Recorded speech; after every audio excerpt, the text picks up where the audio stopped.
আসসালামু আলাইকুম বন্ধুরা, আমি আসলে আপনাদের কাছে ছোট্ট একটা ভিডিও নিয়ে আসলাম। এখানে আমি আসলে কোকাটেল পাখি পালি, তো তার একটা ছোট ভিডিও। এটা আমার মূলত আসলে কোকাটেলের সেট আপ। তো এখানে যে আমার একটা পেয়ারের কাছ থেকে 4 পিস লুটিনো বাচ্চা এসছে। বাচ্চাগুলো অনেক হেলদি এবং খুবই সুন্দর দেখতে, খুবই কিউট। আসলে যারা পাখি পালে তারাই আসলে বুঝতে পারবে এটার দরদটা কি। আর এখানে আছে আসলে 2টা অ্যালবিনো, 2টা লুটিনো।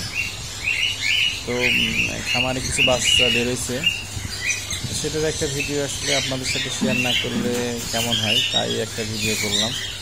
তো এটা আমার ফুল সেট আপ। এখানে আসলে আমার কোকাটেল 40 পেয়ারের একটা সেট আপ আছে। তো আমি আসলে মোটামুটি চেষ্টা করি যে আমার পাখিগুলোকে ভালো মানের সিড মিক্স খাওয়ানো এবং সফট ফুড, এগ ফুড দেওয়ার, যাতে বাচ্চাগুলো ভালো আসে।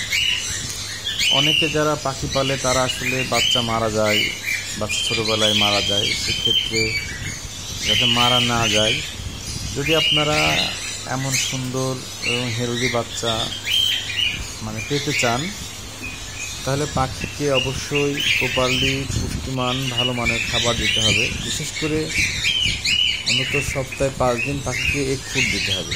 ডিম সিদ্ধ, সাথে একটু গাজর, কলমির শাক, এগুলো যদি একটু খেতে দেন তাহলে অনেক সুন্দর সুন্দর বাচ্চা পাওয়া যায় এবং বাচ্চাগুলো আপনার কাটবে না। আর অবশ্যই পাখির ঘর পরিষ্কার পরিচ্ছন্ন রাখতে হবে, যত্ন করতে হবে। আসলে যেটাই আপনি করেন না কেন, সেটা যদি যত্নশীল না হন তাহলে সেটা কখনোই হবে না। তো ভালো থাকবেন সবাই, আল্লাহ হাফেজ।